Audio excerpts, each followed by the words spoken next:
Hi everyone. In this video, we are going to look at the actual solutions of the CMAT 24 Innovation and Entrepreneurship section.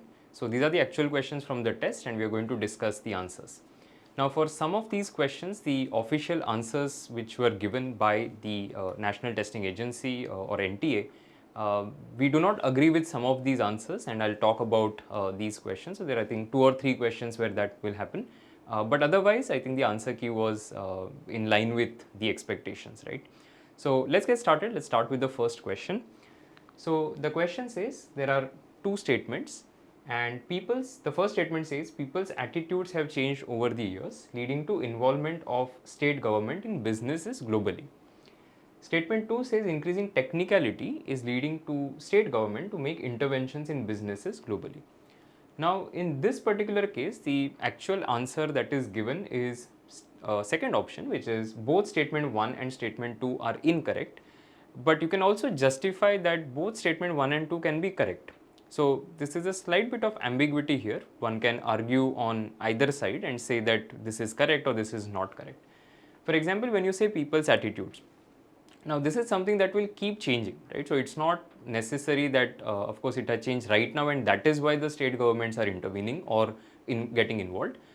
They have been changing throughout the history, right? So every year of course the attitude will keep changing, because of which let's say the government may or may not have to get involved. Second thing says increasing technicality. Now of course things are becoming more technical, but at the same time they are also becoming simpler. So that is why one can argue on either side, saying that okay, statement can be correct or incorrect. So I just wanted to share that point of view with you, that if you are thinking option 1 to be the right one, it's not that you are completely wrong. It's just that the official answer key states second is the answer. Okay, so in fact when I was solving the test, I went with the second one. I said statement 2 is correct and 1 is not, because I thought attitude is not such an important parameter. So that is why I went with that particular thing as the answer. Later realized that they have given option 2 as the actual answer. Okay, so that is where a little bit of ambiguity is present. But as I mentioned in the beginning, there are some questions where this will happen. Even when you are taking the test, you will experience that in some questions you are not able to pinpoint to the exact answer, in which case you can either take a shot or leave it depending on what your overall attempts look like. Let's move on to the second question, and this is of course simpler and more direct question. Which of the following is an example of speculative business risk? Now what is speculation? You are trying to guess something is going to happen. So that is what speculation is. The way people say that this stock price is going to go up or down, that is speculation. Now first is a customer is injured while using the product and sues the company. Not really. So this is not speculative. There is no speculation that is happening. A supply shipment is lost in transit. So this is more of operational risk. Third says a special promotion fails to increase the sales. Now here you are thinking that we'll do a special promotion because that is going to enhance or increase the sales, but it does not happen. So that is a speculation that you are doing, and that's a speculative risk. Whereas the last one says a cashier gives unauthorized discount to friends. That's more of a financial risk or a transactional risk, but not speculative, right? So that is why we'll go with 3 as the answer, which was also given as the official one. So very straightforward question there. Let's move on to the next one, which is question number 3.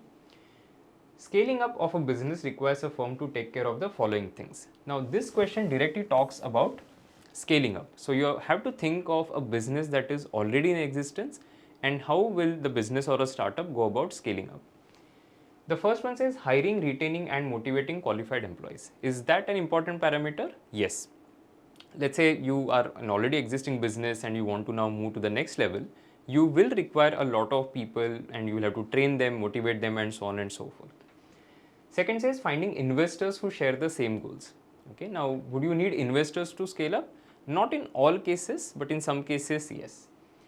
C says time management and work assignment ability. Definitely, because as the things get scaled up, there is going to be more complexity and this will become an important parameter. Fourth says adequate market potential and opportune time. Okay, now again, that market timing is very, very important. That will have an impact on the scaling up of the business. Whereas last one says business idea experiencing. Now, some of you may be hearing this term for the very first time, right? Business idea experiencing, as to what it is. So business idea experiencing happens before the business takes off. right? So you are doing it at an experimentation stage. It's a proof of concept kind of a stage where you're trying to figure out by thinking of, okay, if I launch this particular thing to the market, you may be doing a bit of a pilot and so on, to see whether the business will be successful by exposing it to real market conditions. So that is where business idea experiencing is happening. It is when the business is about to start or has just started, right? So it has taken some form. So this is at a very early stage of running any business, and it is not at the scaling up stage. Scaling up is when the business is already there, now you are trying to scale it up. So that is why this is not relevant. So for scaling up, only A, B, C and D, that will be relevant.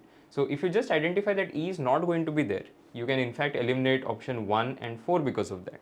Then what you're left with is option 2 and 3. And as you can see, A is anyway important. So A has to be there in the answer. E should not be there in the answer. If you just know these two things also, then you would have been able to get the right answer. Let's move on to next question and see what it is asking. Which of the following is not a part of the entrepreneurship development program? Now, what is an entrepreneurship development program? Is essentially you are trying to create entrepreneurs. So there are people who are already interested in starting up a business. You are getting them at one place and trying to develop that entrepreneurship ability further. And you are supporting them in various manners. The first one says identification of entrepreneurs for training. Absolutely, you would not be taking anybody who comes to you as part of this training program. Second says selection of entrepreneurs for training. So whatever applications you may get, you will decide that, okay, these are the people who we are going to have for the next stage. And developing entrepreneurial capabilities. That is obviously the core goal of the entrepreneurship development program. So the first three are relevant. If you get that part, you can say fourth will be out. But fourth says arranging infrastructural capabilities. Now this is not the core of the entrepreneurship development program. So think of an organization which is running such a program.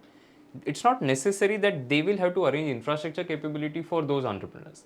They will just do the development program, which is identifying who are the entrepreneurs, shortlisting them, selecting them, and then giving them training. After that, they are on their own. So they have to go back to wherever they came from and then work on their ideas and business solutions. So it's not responsibility of the entrepreneurship development program to help them in infrastructure capabilities. That onus can be transferred to, say, any government agencies, or there are a lot of such organizations that help them, so they can take care of it, but not the entrepreneurship development program. So the answer for this question is option 4. Again, not a very difficult one, and most students could have got it right easily. Moving to the next question, it says an entrepreneur, so there are two statements. An entrepreneur can get a lot of quality information about competitors from company reports and its website. Absolutely, if you read any company report or a website, if you go through it, you are going to get a lot of information. Second says the first step to avail finance for a new project is promoter's biodata. Now, is it necessary that promoter should have great biodata? Not really. I mean, of course, it gives you a hint that maybe somebody has studied at, say, great institutes and things like that. But does that necessarily mean that that person will get finance? Not really. Or is it the sole criterion that somebody will look at? No. So if somebody comes to me who does not have great record but has a fantastic idea and then convinces me that this idea is good, I may be ready to invest, correct? So 2 is not that important or required or necessary. So only 1 is something that is making sense. So we'll go with option 3, which says statement 1 is true, but statement 2 is false. So the promoter's biodata is not going to be extremely important to avail finance. Okay. All right, let's move ahead. So it says match list 1 with list 2. So in CMAT, the INE section, you end up getting 2 or 3 such questions where you have to match the columns.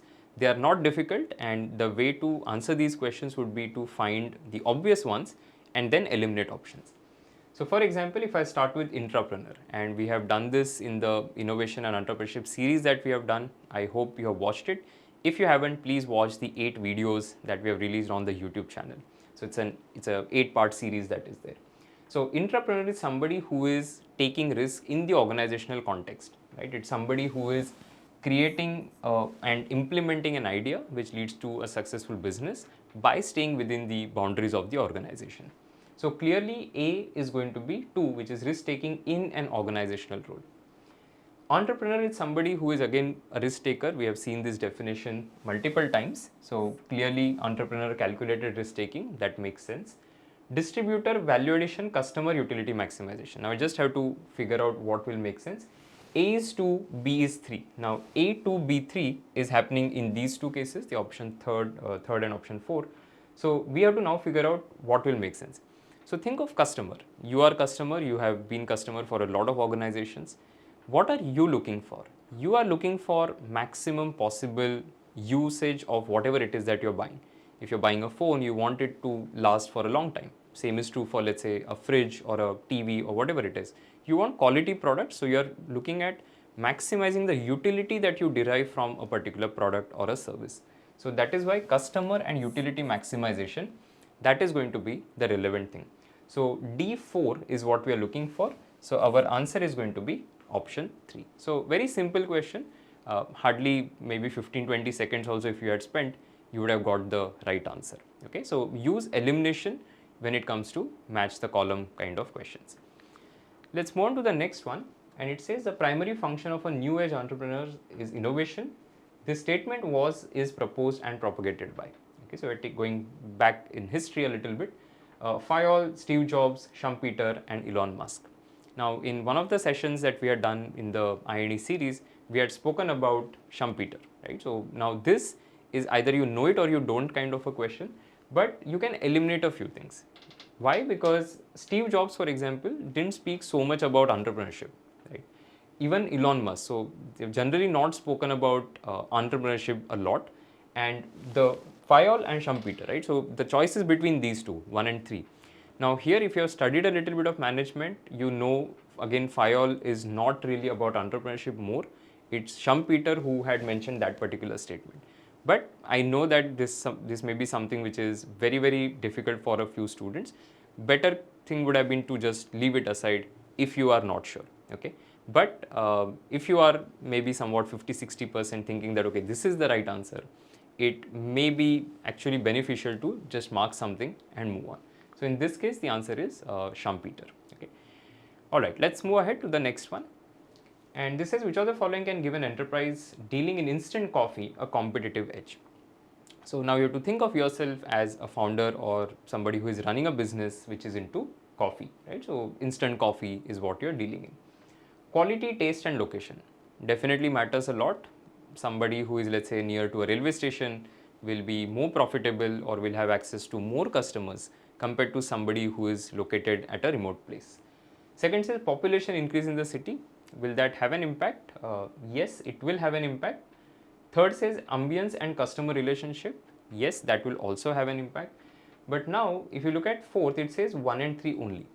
So clearly, it is telling you that 2 may not be that relevant. So population increase in the city may help, but not directly. So maybe let's say the population of the city is increasing, but it is increasing in parts where this particular chain is not located. So it is not going to help you even though the population is on the rise. Okay, so that is why 2 can be eliminated, and hence you can go with option 4, which is a combination of 1 and 3.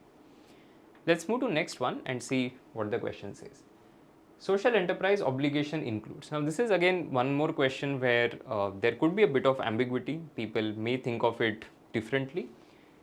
Because social enterprise, what's a social enterprise is something that has a social cause associated with it. Now what social cause? We don't know. First says environment. Could that be a cause? Yes. And could a social enterprise be concerned about environment? Yes. Second says fair business practices. So definitely this should be there because all such enterprises need to have that sort of an obligation. Third says community involvement. Yes. So this should also be there. Then comes energy. Now, when you talk of energy, somebody can think of it as, let's say, they have to reduce the energy consumption, right? Because they have to be more, let's say, carbon neutral, or they want to take care of environment and things like that. So, D is also important, but let's see. Then shareholders' profit. Now, this is where the ambiguity can happen because somebody might say that social enterprise, we have seen something called 3 Ps, right? So people, planet, profit, when we discussed in one of the sessions of the INE series, a concept called triple bottom line, right? So people, planet, profit. So profit is something which is also there as one of the obligations, right? Because you need that to be sustainable. let's say think of an organization which is a not-for-profit organization, but even for them to sustain, they have to make certain amount of money. Otherwise, the organization will stop existing because there will be volunteers, but you also have to pay the volunteers or employees who are working full time. So you'll have to make some money. You'll have to generate some money out of it. So that is why somebody can debate that shareholders' profit may be an objective or may not be an objective, right? So E is kind of doubtful, on the fence, but B and C should definitely be there, right? Now, if you look at this, you see that B and C are there in 1, 2 and 3, okay? Now, if you look at the options, there are some options where energy is mentioned, there are some options where energy is not mentioned, there are some where shareholders' profit is there, shareholders' profit is not there, and things like that.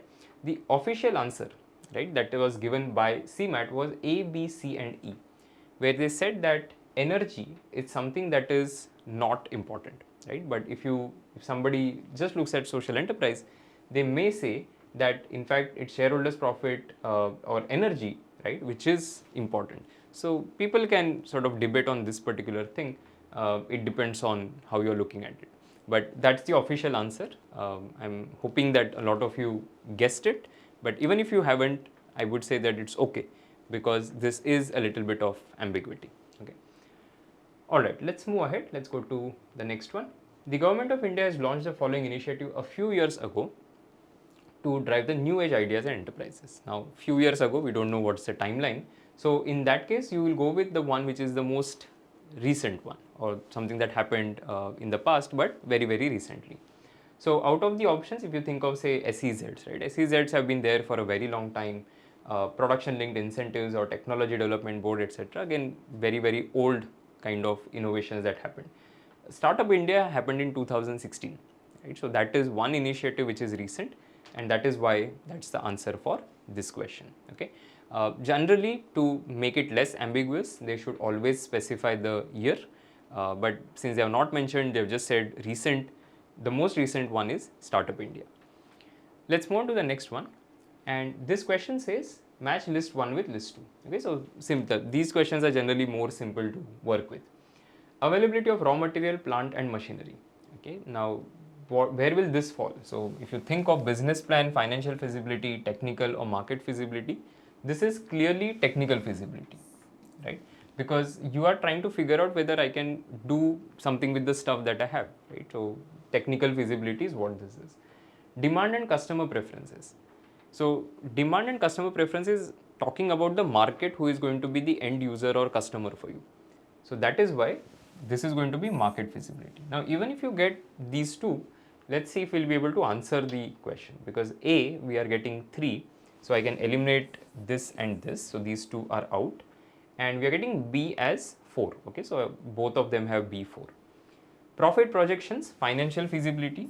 So this is what it's going to be. C2 is what we are looking at. Okay. Okay, interesting. Do we have C2 anywhere? Okay, maybe some typo has happened, but otherwise C should be 2 and D should be 1. So there is a typo here, apology for that. So this should be 2, right? So think of it as 2, small mistake from my side. C2 should be the right one, and D, which is market, technical and financial, should become part of the business plan. So D1 should be the right answer. So this is option 4 as the right thing finally for this question. Let's move on to the next one. Which of the following is not a form of organization to initiate a business enterprise? Very straightforward, simple question. No management understanding required to answer this. First says partner organization, sole proprietorship, private limited company. Now, I'm sure all of you have interacted with some or the other businesses that are either partnerships, limited liability partnerships, sole proprietorship, private limited companies and things like that. Leave and license clearly is an agreement that happens in when you are taking something on rent, for example.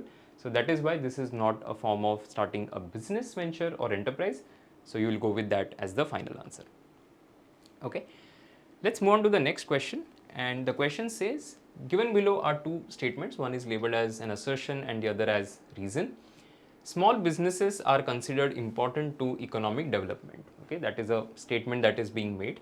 And the reason that is being cited is small businesses can be innovators of new products and provide specialist support to larger companies. So ask yourself, are small businesses important? Yes. Are they important for growth of the nation? The answer is yes. Why? Because they can provide a lot of products or services. It may not be feasible for large organizations to cater to everybody. Maybe there are some product services that are expensive. So there are small organizations who are taking that responsibility. So A is definitely correct or true, and R is a good explanation of that, right? So that is what we'll go with as the final answer, that both of them are correct and R is correct explanation of A. Okay, so not a difficult one. Sometimes you get assertion reasoning questions that are difficult, but this one particularly is very easy. Moving on to the next question. So this is on Mudra loans, and last year when we had done a series of 5 live sessions, again that is there on YouTube, you can check it out, because we had discussed a lot of questions that time, and in that particular session, one of the sessions, we had discussed this exact question, and the question appeared on the CMAT, so people had watched that series, were benefited because of it. So this, I'll give you the answer, because there are 2 categories that they have mentioned which are completely irrelevant, and the 2 categories are option C, which is the Shaishav category that they have mentioned, and the Vyask category that is mentioned. So those 2 were irrelevant options. It is Shishu, Kishore and Tarun. It is in fact talking about the stages, right? So the way you have Shishu, basically a child, or you let's say have Tarun, somebody who is young. So that is what the schemes are referring to. So the answer is A, B and D. These are the 3 statements that are correct. Okay. Let's move on to the next question. Given below are 2 statements. So statement 1 says yoga and focus on hobbies are good ways to deal with stress for an entrepreneur. Now in general, it's a correct statement and not necessarily for entrepreneurs. Yoga and hobbies are a good way to deal with stress. Statement 2 says having stress for an entrepreneur is welcoming. Now having stress, a little bit of stress may be fine, but you wouldn't call it welcoming. You don't want to invite stress of any kind. I mean, if things are going really well for you, why do you want to involve or have more stress, right? You would not want that. So 2 clearly is not going to make sense. They are asking choose the most appropriate answer, which of them is correct and which of them is incorrect and so on. 1 is definitely correct and 2, as we discussed, is incorrect. So that is the answer that we'll go with. Moving on to the next question.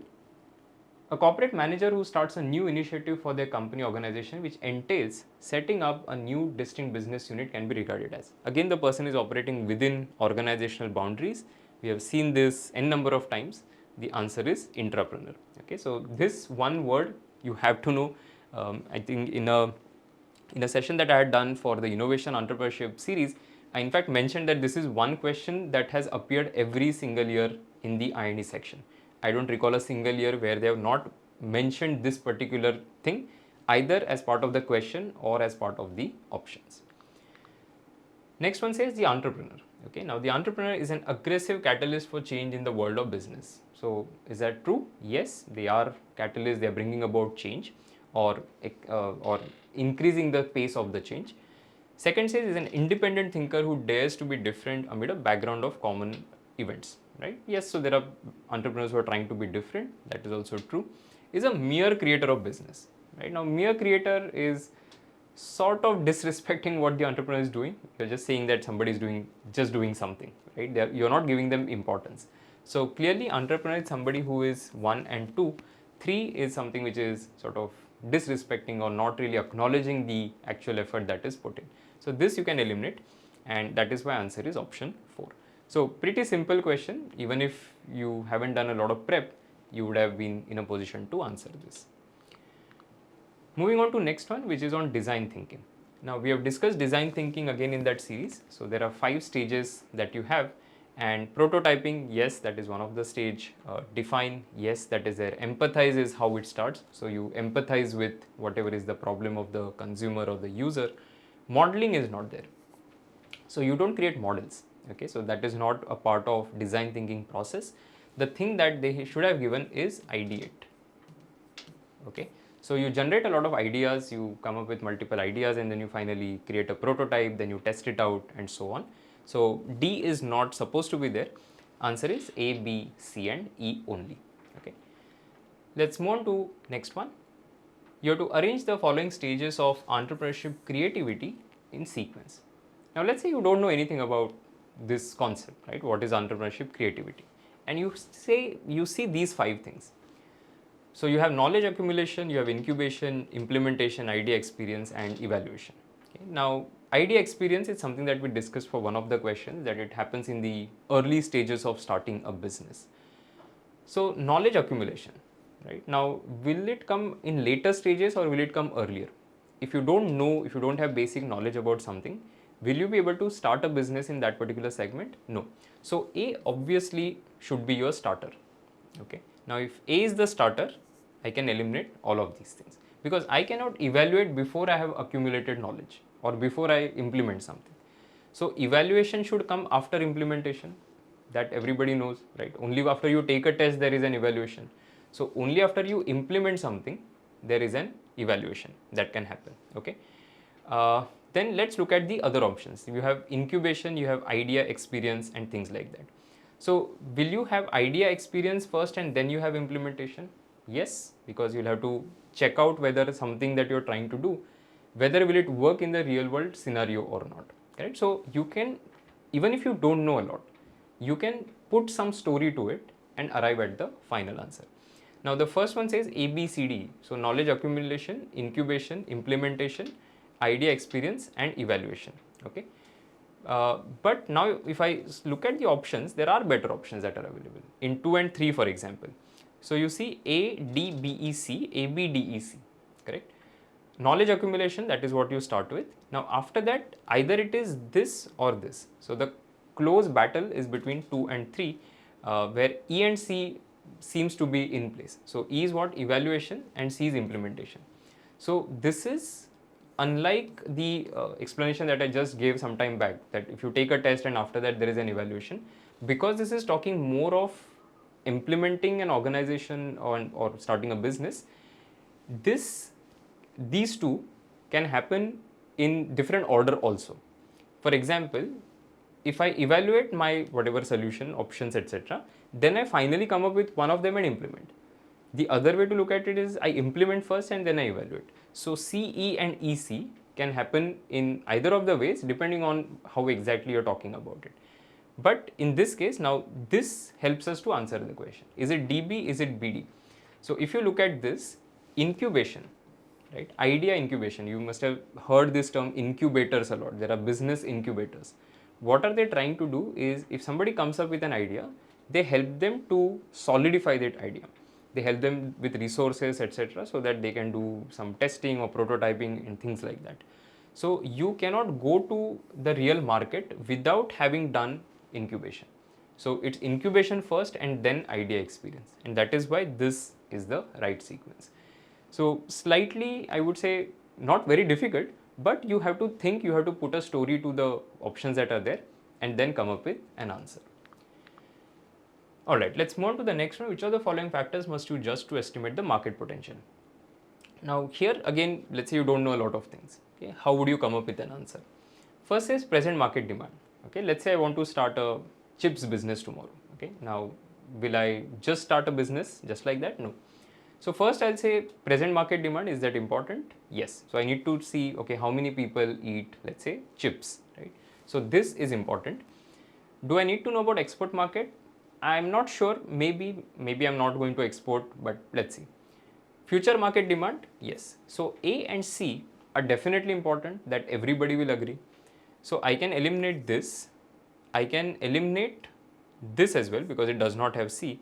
I can eliminate this also, correct? So if I have a solid answer that present market demand and future market demand are important for me, I have eliminated all the other options. There's only one remaining, and that is obviously the answer that we will go with. Okay, so A, B, C only. Though they have given export, again somebody can say that export market demand is not that important. What if I don't want to export and just be in this particular market? But since they're thinking of globally having a larger business and things like that, B is still okay. Labor demand, it's okay. I mean, there can be people who are remotely working for you, you'll still be able to manage. Retailers' consumption preference is sort of not important for this. So that again you could have eliminated. So the right answer is option 3. Okay. So that brings us to the end of the video. We have discussed 20 questions from slot 1 of CMAT 24. I hope this video has helped. As I said, there are these couple of questions that come every year in CMAT where there is a little bit of ambiguity, because management as a concept, there are some concepts within that where things are open to interpretation, right? So that is why it may happen in some cases, but as we saw in almost about 17-18 questions, there was no question of ambiguity. Okay, so there will be those 2-3 questions. Don't stress too much about those things. Focus on the remaining 17-18 questions which will be there. Okay, I hope this has helped you. I'll see you soon in some other video. Till then, all the best, and I hope this video has helped you.